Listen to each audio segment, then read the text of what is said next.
Hello students, आज की class में आपका स्वागत है। करारोपण में न्याय संगतता हमें किस प्रणाली को अपनाना चाहिए, यह इस बात पर निर्भर करता है कि हमारे समाज में रहने वाले लोगों की सोच क्या है। कई लोगों का मत है कि कुछ खास लोगों के पास तो लाखों करोड़ों की संपत्ति ही है, जबकि एक बड़ा वर्ग दो वक्त की रोटी भी मुश्किल से खा पाता है। इस प्रकार आय की इतनी अधिक असमानता उचित नहीं है। इसलिए सरकार को संपन्न लोगों पर अधिक कर लेना चाहिए और गरीबों से कर नहीं लेना चाहिए या न्यूनतम कर वसूलना चाहिए। अगर सरकार चाहे तो संग्रहित किए गए आय से गरीबों को बेहतर मौके उपलब्ध करवाकर उनके जीवन स्तर को सुधार ला सकती है। बच्चों, करारोपण यानी क्या होता है? करों को लगाना। सरकार जो कर या टैक्स लगाती है उसे किस प्रकार लगाना चाहिए? यदि सरकार सभी से कर वसूल करती है तो अमीर लोगों को तो इसका कोई फर्क नहीं पड़ेगा, किंतु जो गरीब तबके के लोग हैं उन्हें इस पर अधिक तकलीफ होगी या अधिक परेशानी का सामना करना पड़ेगा, क्योंकि आज भी हमारे देश में मुख्यतः दो ही प्रकार के लोग हैं। एक अधिक संपन्न और धनी लोग हैं और दूसरी तरफ ऐसे गरीब लोग हैं जो कि दो वक्त की रोटी भी नहीं कमा पाते हैं। दो वक्त की रोटी के लिए भी उन्हें तकलीफों का सामना करना पड़ता है। सरकार को इस प्रकार से कर लगाने चाहिए या करारोपण करना चाहिए जिससे संपन्न और धनी लोगों को अधिक टैक्स देना पड़े और गरीबों को कोई टैक्स न देना पड़े, या फिर न्यूनतम टैक्स देना पड़े। सरकार को ऐसे गरीब तबकों को चाहिए कि सरकार जो है उन्हें सहायता करे और उन्हें जीवन यापन को उचित अच्छा जीवन यापन कर सकें।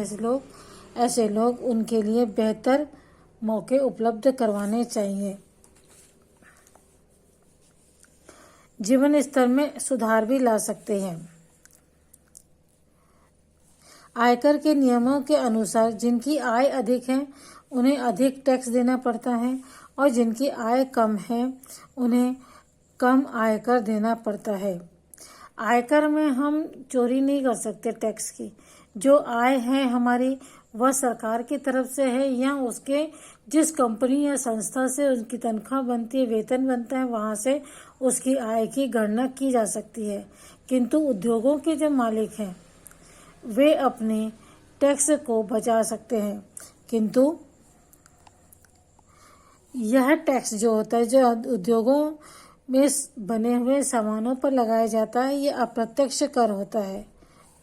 किसी वस्तु को खरीदने पर अमीर हो या गरीब दोनों को एक बराबर टैक्स देना पड़ता है, कर देना पड़ता है, समान दर से ही कर देना पड़ता है।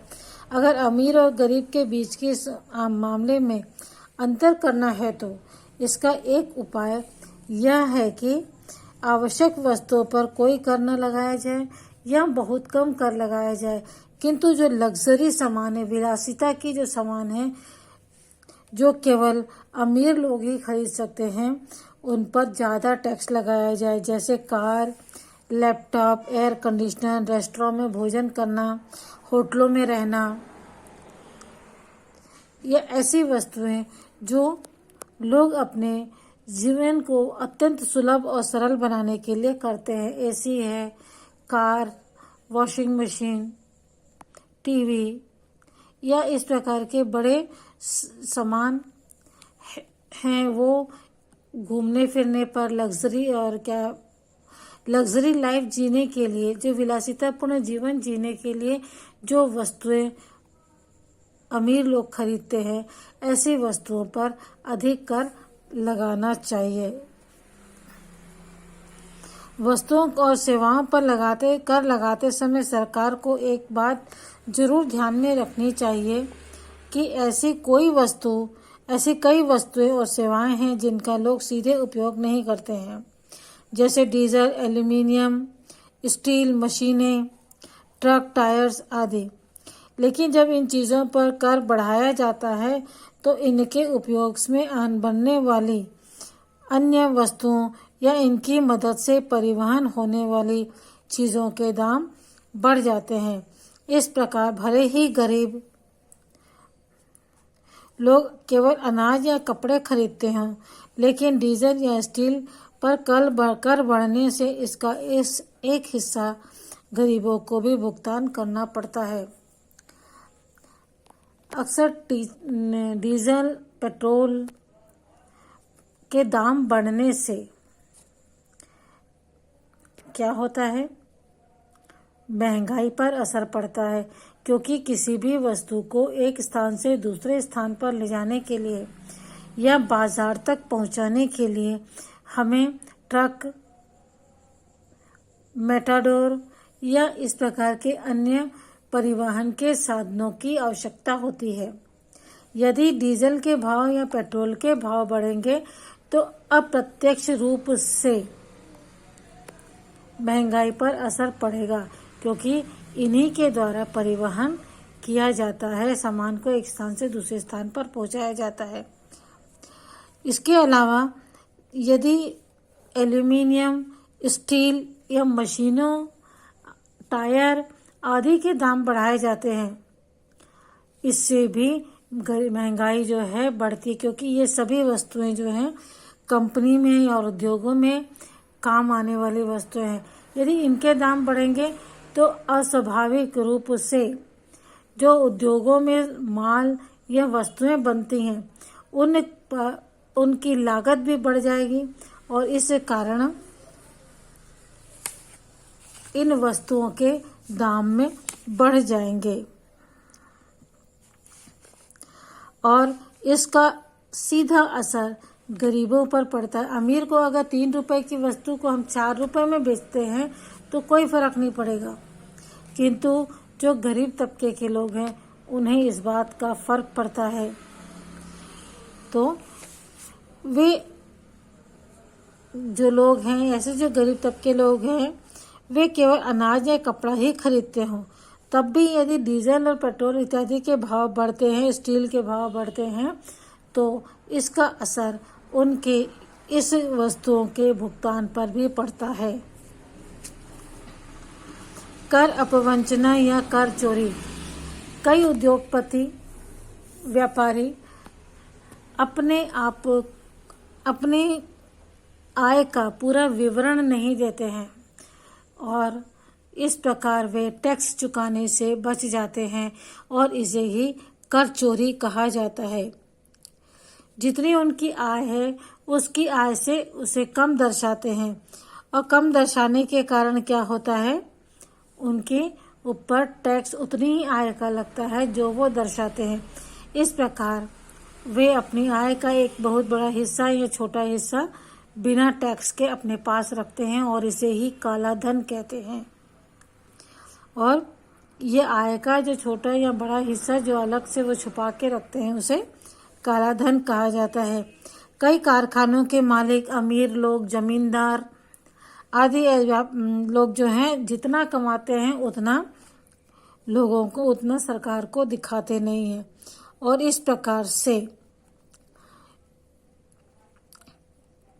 वे कर चोरी कर देने से बच जाते हैं या कम कर देते हैं सरकार को और इसी को ही काला धन कहा जाता है। लेकिन जो लोग निश्चित मासिक वेतन प्राप्त करते हैं, चाहे वह सरकारी कर्मचारी हो, चाहे वह उद्योगपति के किसी उद्योगों में काम करते हैं, उनकी आय का विवरण हमें उसके वेतन पर्ची से प्राप्त हो जाता है और इस प्रकार से जो वेतनभोगी कर्मचारी हैं वे अपनी आय में को अनुसार टैक्स उनकी आय से सीधा काट लिया जाता है, क्योंकि जो आय आती है उनकी वो उन्हें छुपा नहीं पाते कि हमारी इतनी आय नहीं, इतनी आय है, क्योंकि यदि वे ऐसा कोशिश भी करते हैं तो क्या होगा, उसके वेतन जिस कंपनी में वो काम करते हैं या सरकारी कर्मचारी हैं तो उनकी जो वेतन पर्ची बनती है उससे उनकी आय जो है की जानकारी प्राप्त हो जाती है। इसके अलावा कई लोगों की जो है वेतन के अलावा अन्य वस्तुओं से भी आय होती है, जैसे कि दुकान है उसे किराए पर दिया है, गाड़ियां हैं वह किराए से चलती हैं, मकान है उसे किराए से दिया हुआ है, या अन्य कोई प्रॉपर्टी है जिससे उनकी आय होती है, तो यह आय भी टैक्स के अंतर्गत जोड़ी जाती है। किंतु कृषि से अर्जित आय जो है उसे हम टैक्स फ्री रखते हैं। हमारी सरकार ने, हमारे संविधान ने कृषि के उत्पादन पर किसी भी प्रकार के आय नहीं लिया जाएगा, इस प्रकार का निर्णय लिया है। अन्य स्रोतों से जो लोगों की आय है, इसलिए वेतन कर में चोरी करना काफी मुश्किल होता है।